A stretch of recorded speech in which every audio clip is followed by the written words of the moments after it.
Alright, what's going on, guys? Another hot one today. I'm already sweating bullets just walking over here. But this pond that is behind me, it has been here for as long as I've been alive.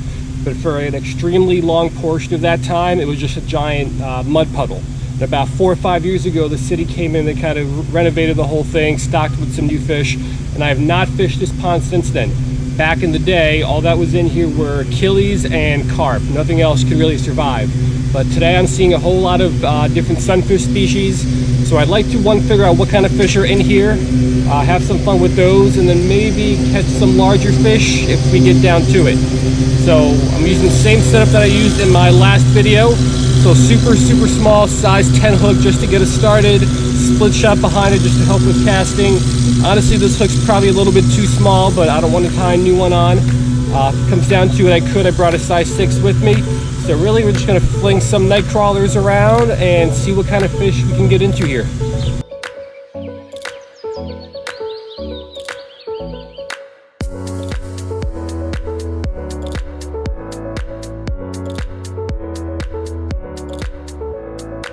All right, so super small piece of night crawler, that's all we're gonna use. And I'm already seeing probably hundreds of fish over here. I have a feeling this pond might be full of just stunted fish, but let's see if I can pull one of these guys in. Oh, they are all over this thing already. They are a little small, on the small side though. So that might be a challenge even with the small hook. And we got a turtle over here too. I don't want to catch one of those.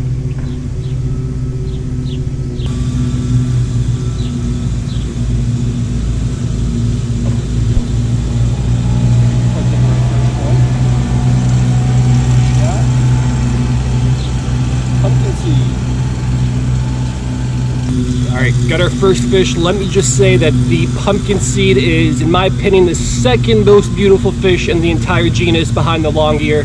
But really nice fish, the head especially with these neon blue bands going across it. Beautiful fish, so we know at least there's pumpkinseeds in here. All these fish seem to be pretty small though, so we'll let this one go, get back to it, and see if we can get some other ones.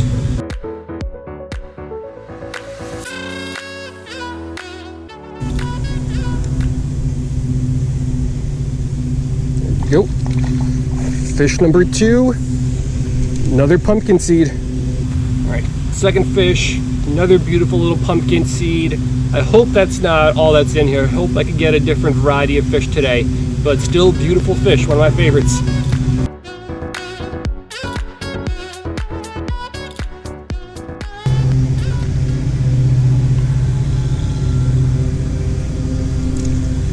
Got another. Looks like a bluegill. All right, fish number 3, species number 2, we got a small little bluegill. All right, so I guess there are at least 2 species of fish in here. Now, let's keep going. Maybe there's some other sunfish species. I don't think so though, because in this area, bluegill and pumpkinseeds are probably gonna be the 2 most common. So we'll keep fishing here, and then I might switch spots, see if there's some different fish, maybe some deeper pockets.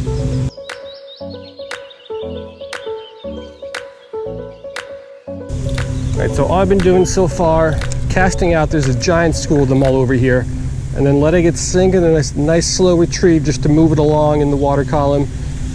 And there's fish going after it almost instantly, including that turtle, and I definitely don't want to catch that.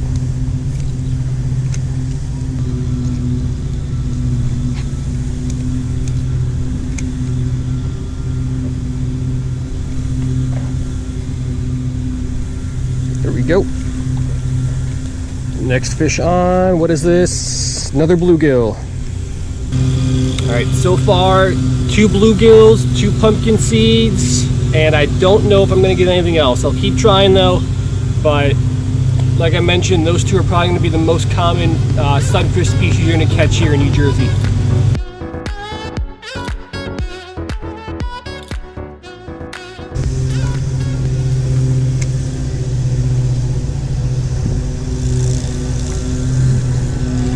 Bluegill.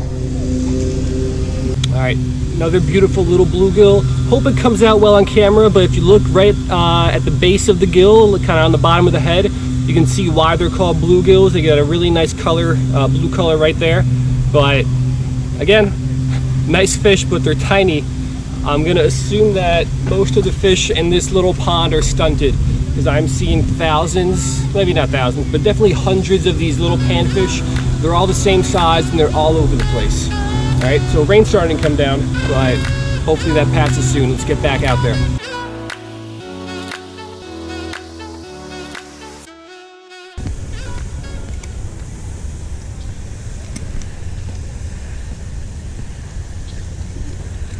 So dropping reel fishing, another bluegill. So if you like little panfish, you're gonna love this video.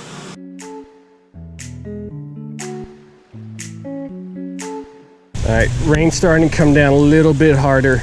Actually, a lot harder.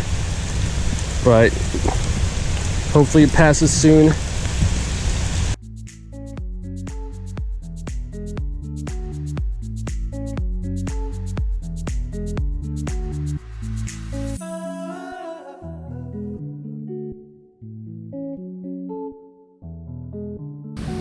All right, so not only did it rain, but it poured, and I had to hide out in the bathroom for about the last 30 minutes.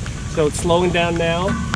There's a whole bunch more algae that came in from somewhere in this spot, but let's see if the fish are still there. We'll make a few casts, and then we'll probably head to a different spot.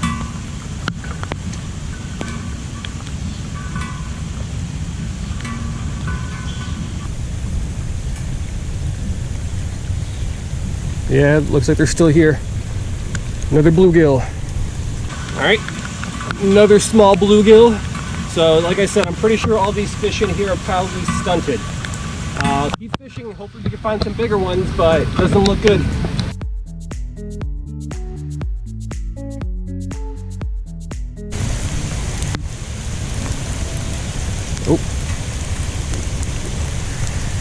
Oh, got our first turtle, so that is not what I want. Let me see if I could get this guy up here and get the hook out.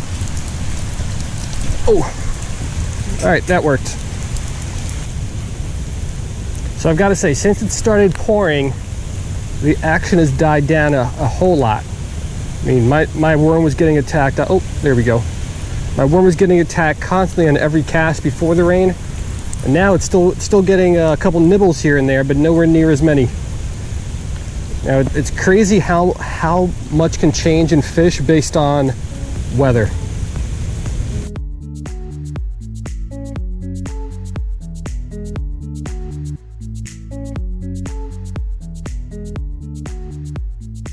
All right, so I don't know where the fish went, but ever since it started downpouring, I've had very little action over here, especially compared to the non-stop action I had when I first got here. So I'm gonna pack up and head over to a different spot on this little pond. All right, new spot. I don't see any fish down there like I did in the first spot I hit up, but I hope there's some down there.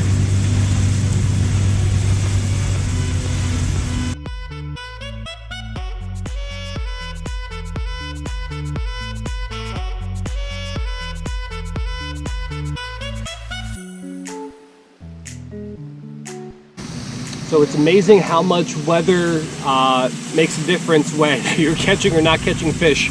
Before the rain, I mean, you saw I was catching fish after fish after fish. I got all those in about 15 minutes.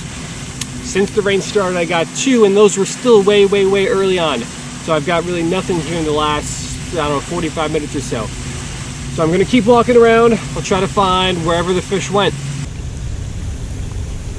Oh, there we go. Pumpkinseed, number 3 for the day, I think it is. All right, another beautiful little pumpkinseed.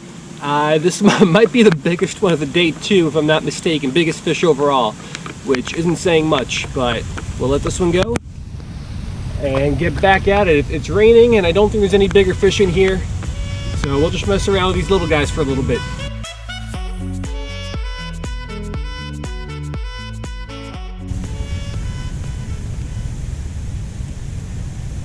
There we go. Another one. This is a good one. Another pumpkinseed. This might be the biggest one of the day. All right, so I do believe this is probably the biggest pumpkinseed. The bigger they are, the nicer colors they have. This one's still a little bland, but still having a pretty good time with these guys. Don't expect anything else at this point out of here. So let's keep going. Let's get some more sunfish.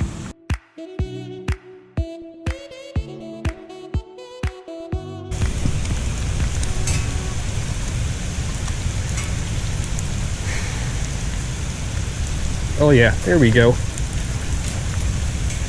Another bluegill. So the palest colored bluegill of the day. This is going to be a female for sure.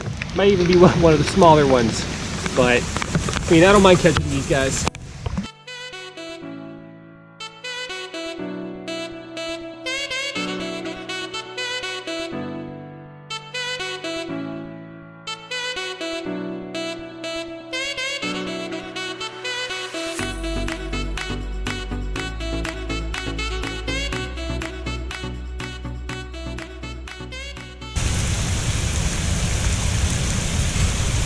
There we go. Another bluegill. All right, another pale colored little bluegill. Actually, I think this one might be pregnant. It's super tiny. It is a female, and her stomach here is a little swollen. So if that size of bluegill could be pregnant, there's no way that these fish are healthy. These are definitely going to be stunted. So if you don't know what stunted means, basically there's too many of them in too small of a body of water, and the body of water can't sustain a healthy population of them. So basically they reach maturity and adulthood when they're still really, really small. And these fish are never going to be able to get to the 9, 10, 11 inches that most adult bluegill have a chance to get to, because there's just not enough things in this water to be able to sustain as many as there are.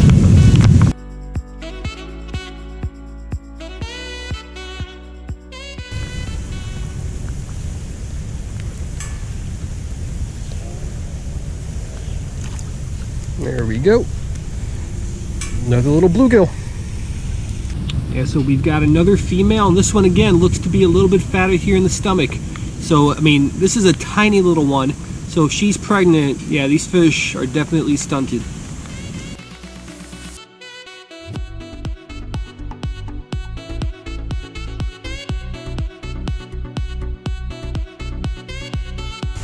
All right, so that is going to do it. A whole bunch of bluegills and pumpkinseed sunfish. Now, like I mentioned, these guys are probably going to be all stunted. I haven't seen any bigger ones, and I haven't seen any other fish besides those two species. Now, this pond itself is pretty small. It's less than an acre, probably. And the smaller the body of water, the harder it is for that body of water to maintain itself and maintain a good ratio of prey to predators. And not to mention the fact that I don't even know if there's any predators in here. So like I mentioned, this is a fairly new rebuilt pond, only about 4 or 5 years old. And I don't know who stocked it, but I'm not sure if they stocked any largemouth bass or any other predators. Largemouths are probably the only ones that would be able to survive and reproduce in here, but I haven't seen any, no babies mixed in among these sunfish, nothing else in the shallows as I was walking around. So I'm thinking whoever stocked this pond probably only stocked it with bluegills and pumpkinseeds, which is not really good. But hey, at least I know what's in here now. If you ever need to check out the population of a pond, you don't know what's in there, you're at a new spot, small hooks, worms, and then really that's all you need. I was using a split shot. You can use a bobber if you want to, but you really don't even need that. So basically any kind of fish is going to go after a worm, so it worked out well today. Hope you guys liked it, and I will see you next time.